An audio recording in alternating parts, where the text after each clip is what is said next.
sometimes they're just, I don't know, they want to give you the right answer. They want to tell you things, but it's not helping. It's not going to erase the damage that a lot of Christian churches and ways you're taught are. Heartfelt conversations can change the world. Here's the Epic Cade podcast. Hello, Rayah. Thank you so much for being on my podcast. Glad to be here. Yeah, there's just so much to talk about, and I'm so excited to jump into spiritual journeys. And there's something that really especially interests me and makes my heart just go like, oh, I want to dig into this, is the people that grew up Christian and felt really not fitting in because of these innate spiritual gifts. Mm. And so, if you don't mind, I'd like to kind of start there. Like, how was it for you having like awarenesses of things, and what kind of spiritual gifts did you have from the beginning? Well, it's so funny because when you asked me to come on here, I really like, I don't know, it just like got my brain thinking. And I remembered back to when I was like really young, probably around 4 years old. And I remember just having a dream about God. It's so funny. It's just a really simple dream where he gave me bubble gum. And I went and told my parents, and they're like, oh, but you can't see God's face. And it was like, what? Like, because that's like something they say, I guess, like whoever sees God's face is gonna die, or that. Well, yeah, like, and I'm like, okay, that's weird. And Wait, Indiana Jones and the Raiders of the Lost Ark, face melting off. exactly, yeah. But I remember always being really connected to just spiritual things in general, and very aware of them. I remember at one point when I was around 9 years old, one of my dogs had run away, and I was really close with this dog. And afterwards, there were these two dogs that would follow me around all around this campsite that we were living at. And I thought they were dogs, didn't really think much of it. But then one day they just like disappeared in front of my eyes. And I know to this day, like my parents still don't even really think that happened, I don't think. And maybe I was just young, but to me, it was very powerful. And I felt like they were angels, like looking back and stuff. So, yeah. That's so cool. So, Yeah. back to the 4-year-old dream, you say, so you knew it was God, but like, how did you know it was God? And if you did see what God looked like, what was it? It's so like hard to really remember when you're four Right. what like it looked like, but I mean it wasn't like the Jesus that you picture and see. It was more just like um big guy in the heavens kind of idea. But yeah, I don't really know if I have a memory of like his face or anything. It was probably more just like in the air, I guess, or um That's but okay. yeah. Just Yeah. curious if you had any details that you had retained. No, just that it was like kind, and like I remembered back then, like I love bubble gum. So, it was just him expressing love in the manner of how he did. Aw. So, yeah. So, what were the next big spiritual events that you remember? Definitely, my dad sitting on the porch with him and him walking me through what like salvation was, and me praying to God, and like asking for salvation and stuff, and feeling that, I guess. And maybe that is more in the sense of just feeling that comfort or whatnot. But Making your yeah, parents proud. probably, yeah, definitely. Yeah. And what about things that like didn't fit into the Christian bubble, that like, oh no, that's not real. That's weird, or it's wrapped up in Pentecostal language. I think like that is tough because I probably always tried to fit in when I was younger, even if even if I didn't necessarily feel like I fully belonged in the places I was, because I didn't, I don't think that I would have outright said things just to, I don't know, keep myself not so far out of the norms until I probably reached like high school and stuff. Mm. But Like, did you have any like ghost experiences or anything, or alien lights in the sky experiences? yeah, I do think like I had some like alien experiences, and I don't, all that I can really recall from alien stuff is probably being told it's not real, that that doesn't exist. I remember hearing things like scratching at my door when I was probably between the ages of like 11 to 13. And I knew it wasn't like any pets or anything like that. Like it was a very distinct sound. And I remember being like super afraid that night and just like literally like laying on my floor and just, I didn't want to be like too far away from the door or anything because I was like, this is a weird sound. Um, I definitely feel like there were moments of different things. I probably did see stuff, but a lot of times when I would claim that I was seeing things, or like I had a lot of nightmares growing up, and I realized like now when I'm more into my like spiritual aspect of things, sometimes like they're just nightmares, but sometimes I'm actually seeing things. And whereas before it was just like, oh, you're just having a nightmare, go back to bed, let's pray and let's act like, everything is not what you're seeing. So, Mm. So would you say that you're an empathic person? yeah, definitely. Empath? And Yeah. it's really, how does that affect you in your life or Well, for a long time, I didn't know that I was an empath, and it's really been within the last couple of years where I've been more aware of what it is. And when I went to massage school, it really just opened up my world with what being an empath was, because I was feeling everyone's things, and you're literally laying your hands on people, and I could see their traumas. I can feel what's going on around them. I can, so it's really intense. And for a while I would just take that with me or take it home with me. And then beyond that, what I didn't realize until walking more into what all of that means is that no matter wherever I went, I was feeling things from other people. I would even hear things from other people's like minds, like if I'm in a large crowd of people. Like if I go to a concert or comedy show or anything like that, where there's just like a large gathering of people, for a long time I would just feel like really sick, and like I didn't even want to be there, and it would take me about an hour and a half just to like enjoy where I was, because I realized later it was like everything was coming into me and I didn't have a way to block it out. and you, if you had been that, had that burden like your entire life? Yeah. And the way that we know each other, wonderful friends and listeners out there, is that we were both a part of the same covenant, this part of Covenant Players. It's a Christian Mhm. theater company. So Yeah. I can't imagine having it that heavy and be experiencing crowds sometimes every single day of the week. I'm And you know rough. what is so funny about that though is I don't know if like there was just so much to do that I don't think I recognized that. Like, Mhm. it was only me moving into my, massage stuff that I recognized that, oh, I'm actually affected by being in big crowds. But I do remember that every time before going on stage, and this was probably just stage fright, but my stomach would give me fits. And like 5 minutes before I would go on stage, I'd have to like run to the bathroom. Been there. Yeah. And it was like a regular occurrence. So Before performing plays in other languages. yeah. Oh gosh, I I would can't go on even stage imagine. very cleansed. Oh, yeah. I only did one play in Spanish, and it was The Search, and that was it. So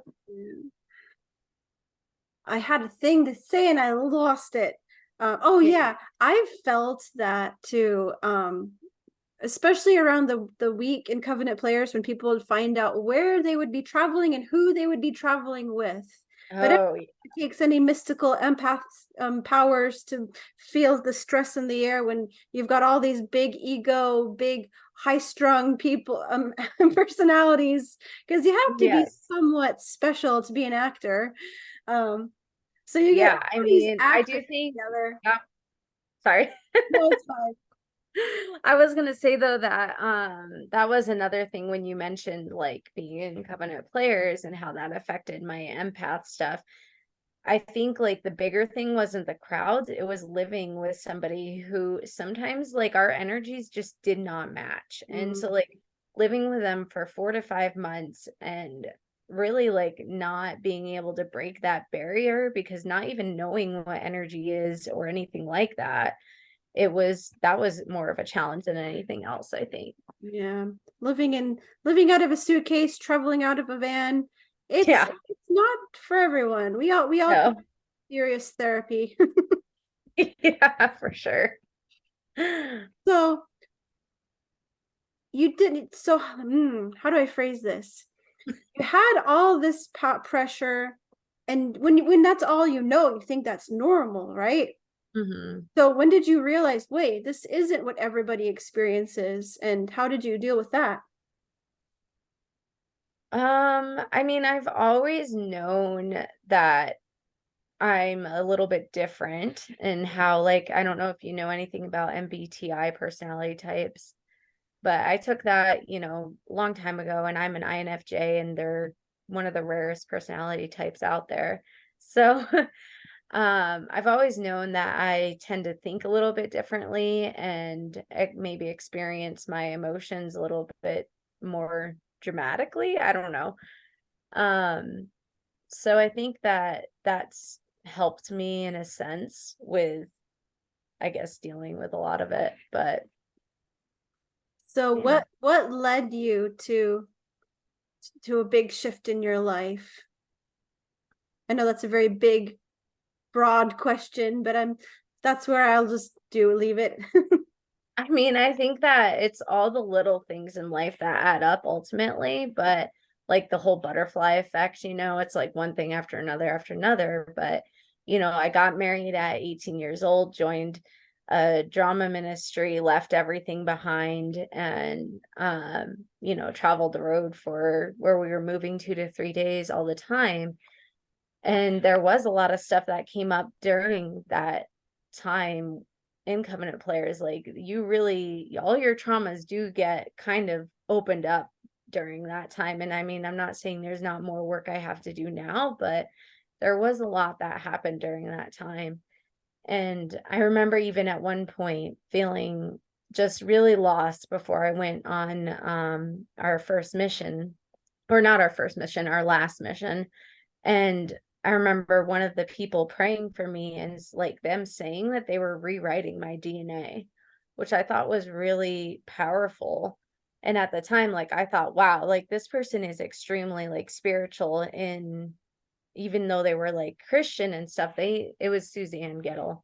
Um and so I just thought that there was something to that. I've always held on to that because I do think a lot of times there is different things in our code and our DNA that have been messed up or damaged through different, decades through our ancestors and different things. And so I thought that was really interesting. But then during that last mission, we were traveling through Texas and different parts of that area. And I remembered having just like a really big crisis of faith and feeling like, what am I doing? Here I am in a drama ministry and I don't know what I believe.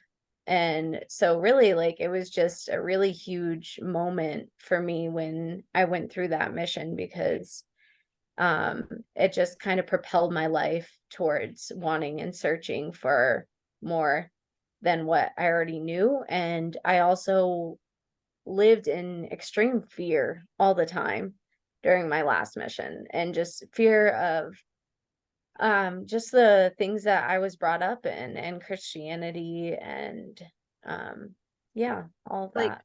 Like the whole fear of hell and rapture and the whole purity culture, stuff like that. Yep, definitely. And when I was younger, I used to actually have this reoccurring dream because I saw a video. And this was probably when I was like 7 years old, of like the rapture happening. Like I went to this like youth group thing and we all saw it. And I would have regular reoccurring nightmares of the rapture. Mm. And then when I was going through this crisis of faith thing, I actually had like, there's just so much going on in my mind. Like it was literally like a mental breakdown period of time. And I remembered having a vision though that I was like on the wrong side of things, and like at the end of times.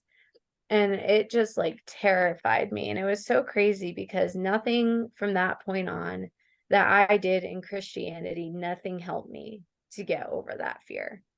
Mm. And I just think there's something really powerful to that, and knowing that um sometimes they're just, I don't know, they want to give you the right answer, they want to tell you things, but it's not helping, it's not going to erase the damage that a lot of Christian churches and ways you're taught are. So in that vision, it was that you have been condemned kind of feeling. Yeah, it was kind of like the Armageddon battle at the end of times, where like the two sides are fighting, and for whatever reason I was just like, I knew in my heart that I was on the wrong side. And like it definitely could have been just something that my mind made up because I was already scared at the time. Like I was literally afraid of Jesus. I was afraid of so many different things that in Christianity, that I think that's why that vision kind of came up. Mm. It's that you have this imagery pushed down the throat, and it's just it goes down to how kids are raised, like in fear, like obey or get spanked or Yeah. what.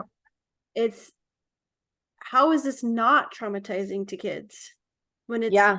it's not like, okay, explaining to kids why this is like this, why you shouldn't run into traffic, like not just saying you could get hit by a car, but saying you will die, your guts will Yeah. be splattered. I don't know.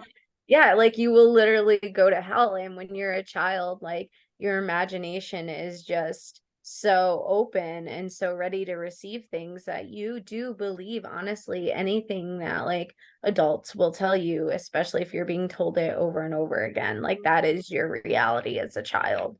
That's the So, phrase that they always say every single, like 4 times a week was because I went to church all the time as a senior in high school, is yeah. died tonight, do you know where you would go? Mhm. Mhm. I I am remember that so phrase. so glad my kids aren't being raised in this kind of fear and anxiety. I mean, and I, because I am a single parent, and their dad does take them to church and stuff. And like I've seen it in my kids. I've talked to my daughter about it, and I've watched her fear, and I've just had to explain to her, like, because she's mentioned hell and stuff. And I've just said to her, you know what? Like, ultimately, if there's a God, then he is love, and love is what is going to hold it all. So, it's definitely challenging, but Like we wouldn't condemn a 12-year-old for stealing a candy bar to 5 years of prison. So right. why would God condemn something forever? It just doesn't make sense. Yeah, God is not definitely. better. If there is a God who's perfect and loving, we're not more perfect and loving than they are. Yeah, exactly. What So what little love we can have is so much greater. If there, is a God, then the love that he has is more encompassing than anything that we do. so what did help you to deal with that fear? Well, I guess I know I had said like nothing in Christianity really did help, but there was this one pastor that I met and talked with, and he told me like he basically had the approach of Calvinism, which is like once saved, always saved, which yeah, like it is kind of like scary to a lot of people, and like there's a lot of stuff to it, I but just go because yeah. Calvinism is much more, from what I've heard, of the you're a worm that deserves death and everyone deserves hell. Um Not really. It's more along the lines of like either you're chosen by God or you're not, which is kind of, Sorry where to it, interrupt. no, you're good. It's kind of where it's weird. It's good for people to know like what it means anyways, but he kind of told me like that it was just something, that my mind had made up because he was like I think he had a degree in psychology too. And so like he kind of clarified that for me that it was just something that, I had probably came up with because of fear throughout my life and different things. So I think that did really help me. Yeah. And now though, seeing through spirituality and through receiving um different things from different teachers and different light workers and things, I've seen my soul and I've seen like the light of it and the energetic just beauty of it. And so that's really just transformed me to live not in fear and to know that there's more. So back up. You saw the light of your soul. How does that Yeah. work? What is that? So it's crazy because just within like the last probably month and a half, I've been doing like more soul work with my Reiki and stuff, and it's just so powerful. It's so amazing when people allow it to get to that level of energy work. But for me, so I was getting energy work with something called your higher conscience, and they work with bars. There's like different bars throughout your um I guess all over your body. I'm not really sure because I'm not an access bar person, but she held these points. I think they were like around here, somewhere around my head here. I don't really know because I was kind of in the zone. But at first I just saw like blackness, and then I kept hearing the words like go deeper, go deeper. And so like it expanded out into like the universe, and I still was hearing the words like go deeper. And so I was like, okay. And then all of a sudden I just like saw like a really bright light, and it was like a bright yellowish white light. And I knew, and I just started cracking up actually. And so did she. It was like boisterous laughter in the room. And I knew though that in that moment, like I saw my soul. And afterwards, like I talked to her about it, and I was like, is that like common for people to just crack up? And she's like, not really. Like I've had that one other time. She's like, people either cry or they laugh. But I was like, wow. So I mean, for me, it was amazing, and it was so freeing because it was what I needed, you know? So you had how hard was it to transition into these other forms of spirituality, and like what kind of like resistance did you have to that? There was a lot of resistance. Because it's incredible what you learn throughout your life, and that if you step into this other thing, like you are going to go to hell and you're on the wrong path. And so when I first started going to massage school and stuff, I used to work at the for this as a private caregiver, and it was actually a pastor and his wife. They're really sweet. It was amazing. But his son approached me at one point, who is, I think he's in his like 50s or something, and he's like the pastor of a church, and he came and like sat me down at a coffee shop and essentially told me that if I walked into spirituality and all these things, then, or if I decided to go into witchcraft and different things, then I would just as likely end up with cancer, just like his aunt did, because there's no healing that can be done on this earth other than the healing of God and the healing of Christianity. And just to think of all the Christians that have died from cancer, like what are you saying, that they just converted to the devil like right before they, Yeah, I or don't know. It how was did just like you it was so process? shocking to me to hear that. And I was like, oh, wow. Like it just wasn't what I was expecting because I had been received with such love from them and different things. I just didn't that just wasn't what I was expecting. But Had you already started going into alternate forms of spirituality at that point, or did he just I was just kind of on the brink of it, like just learning about energy work and just kind of, so it was like really weird, the timing of that. And he like knew this thing about you that you weren't even probably talking about? I mean, maybe I was though, like in small conversations with him. Oh, you know what? Actually, sorry, I'm gonna back up a little bit Okay. because he did know about it, because what had happened was I had a really intense moment with my boyfriend, and we were praying and stuff, because at the time I was still doing more of that sort of thing. And we had seen these huge flashes of light come through our room. And I mean, like it was nighttime. It was probably 1 or 2 in the morning. It was lighting up the room like the brightest light you can imagine. And I think we also like realized there was like a demonic presence in our room at the time. And so I had contacted him because I knew that he worked with spiritual stuff. And I thought, like, hey, if we need to get like a clearing done in our house or something like that, then this is a great way to start. And so, like, I told him about that. And I think, like, me talking to him about demons and stuff maybe made him realize, like, oh, she's spiritual, but not like walking in the Christian sort of way of life. Um, so I think that's kind of what propelled that. Mhm. So you've just had so many experiences, man. So many. I can't help but just be like the tiniest bit jealous. Like, I want to see some stinking Oh. flashes of light. Come on.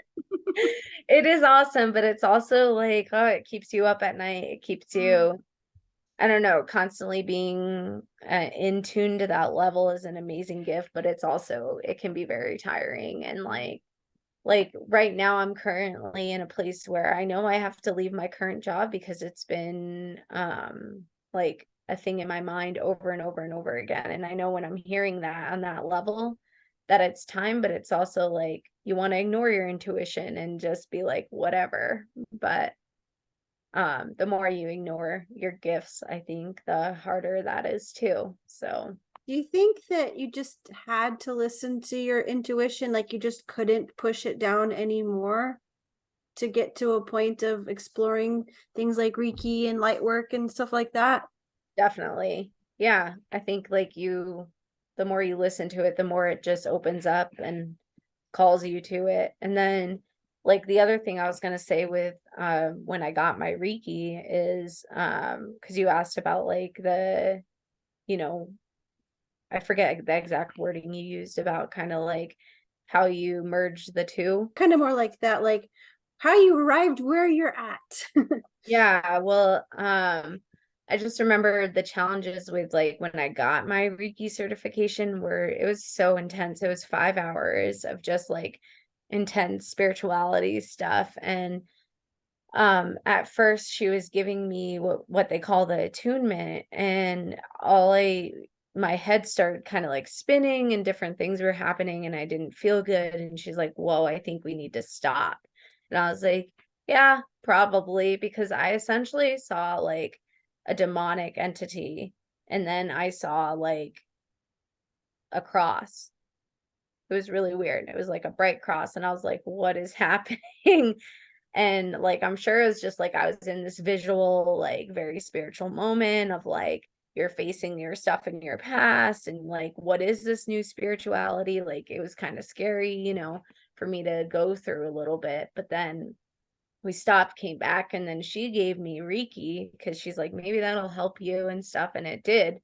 Even though I felt like I was like on fire during it because it was just super intense. Like my whole body felt like that. And then we did the attunement again, and it was like really peaceful, and like I was seeing like beautiful colors, and it was amazing. But it was like that moment where it was like I had to make the decision, like, am I going to live in fear of what I've been told, or am I willing to move on to something like greater for my life? Do you think that we create our reality in the sense that if you continue to hold on to being afraid of like hell and things like that, that you would continue to have like visions of it and fear of Yes. it.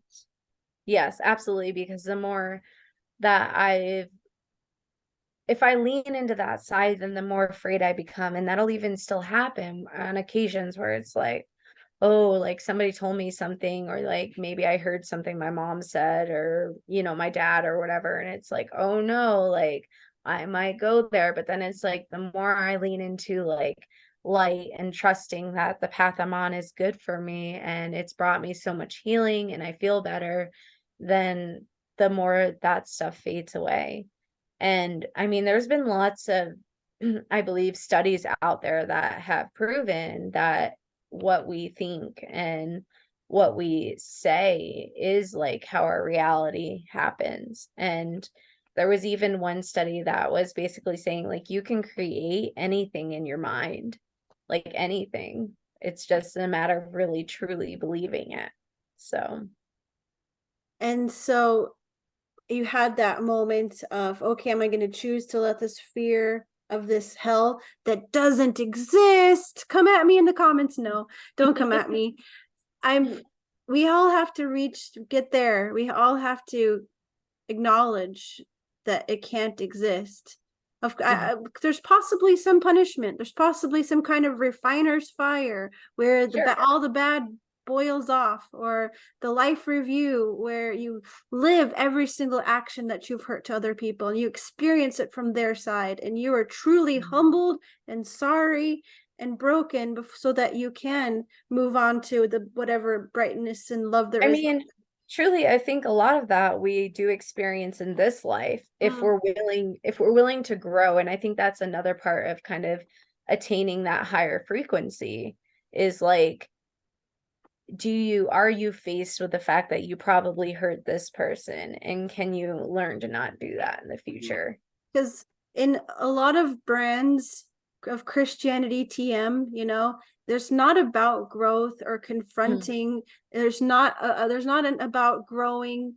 It's just knowing the right answers. It's just Yeah. falling in line and being able to look like you have it all together. But in Yes. the world of the woo woo, there's so much more hard work and practical tools to get to where you want to go.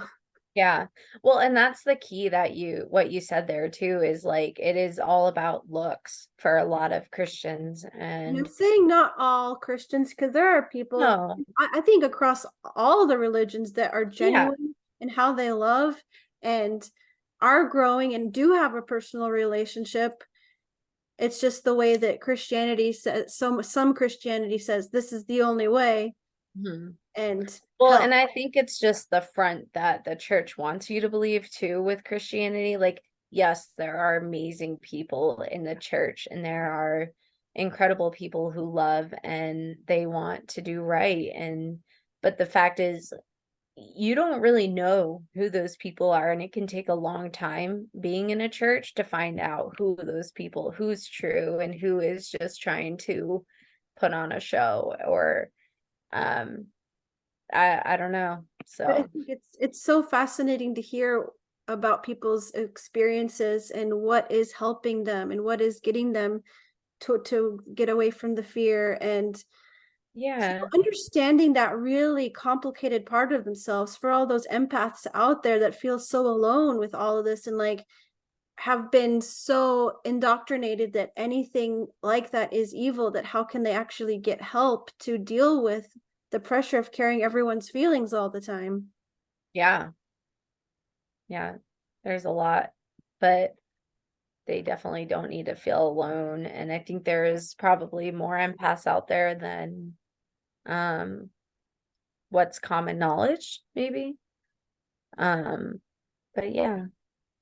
So you can just, what are your spiritual gifts? What is your calling right now?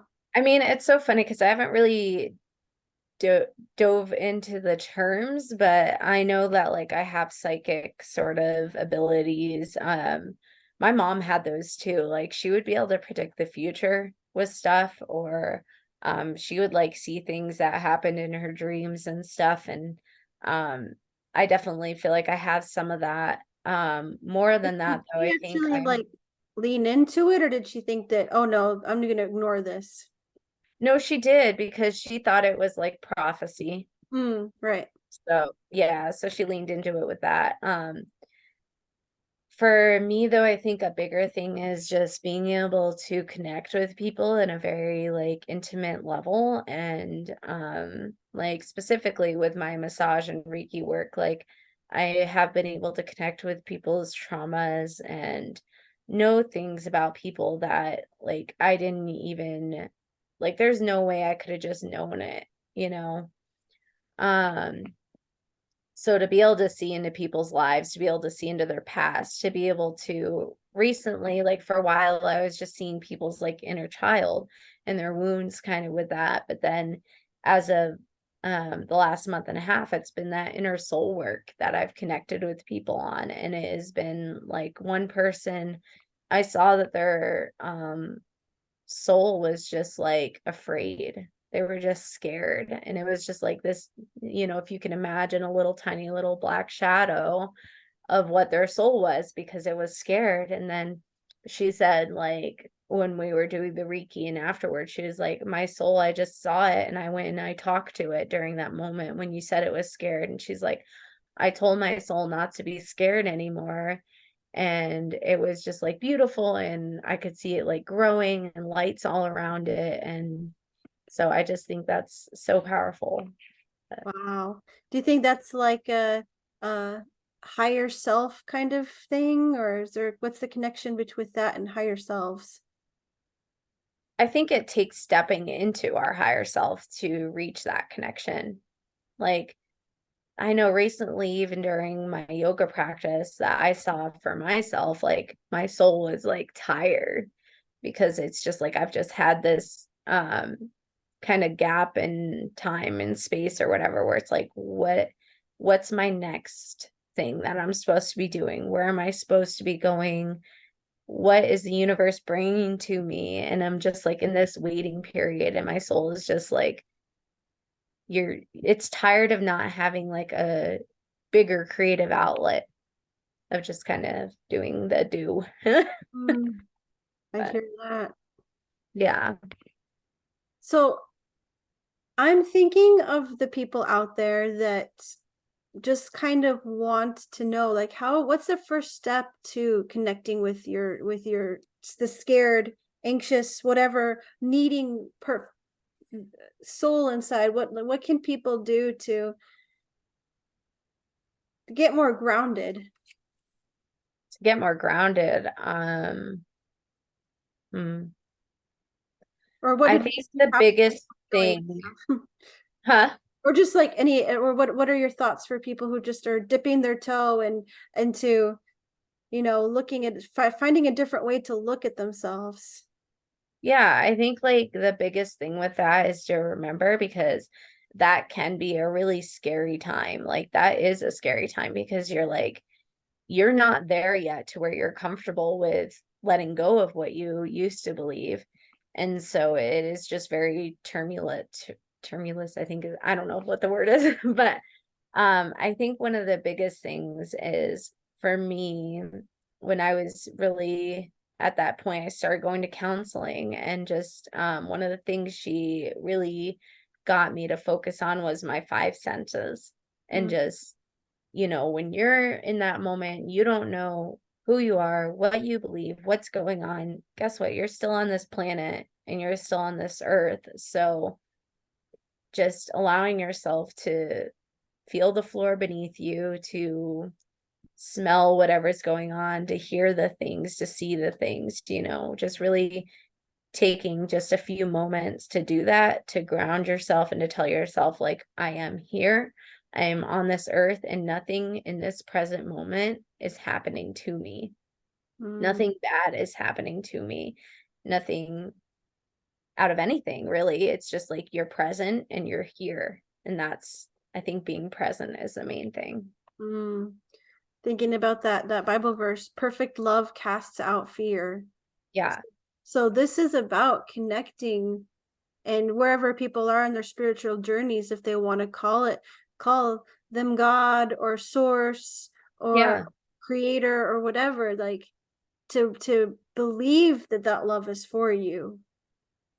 definitely. And I think like there's a lot about the Bible that is very true. And like that is one of those perfect examples. And I use that verse a lot because what is going to cast out your fear? You're right. It's love, and it's loving yourself, and being willing to accept yourself for where you're at. Mhm. Yeah. I don't really know where to go next. No, that's okay. No, I think that's like a good ending It too. is. It feels good. Like maybe that's Yeah. why I don't know where to go next, because it's good. Yeah, Good way definitely. do you have do you maybe have one last happy, encouraging thought to share? Hmm.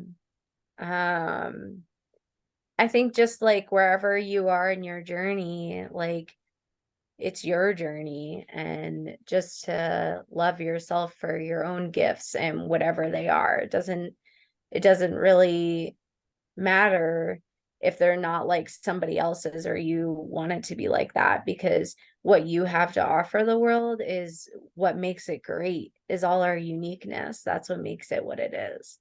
So, Yeah. Thank you. That's yeah. awesome. Well, Cool. the way that I end my conversations is I give hugs. Yay. Hugs. I always feel your hugs. Yay. Bye, everyone. Thank you for watching. Don't forget to subscribe. I should know by now, when the sun goes down, the earth's gonna turn and the heaven's gonna burn again. The earth's gonna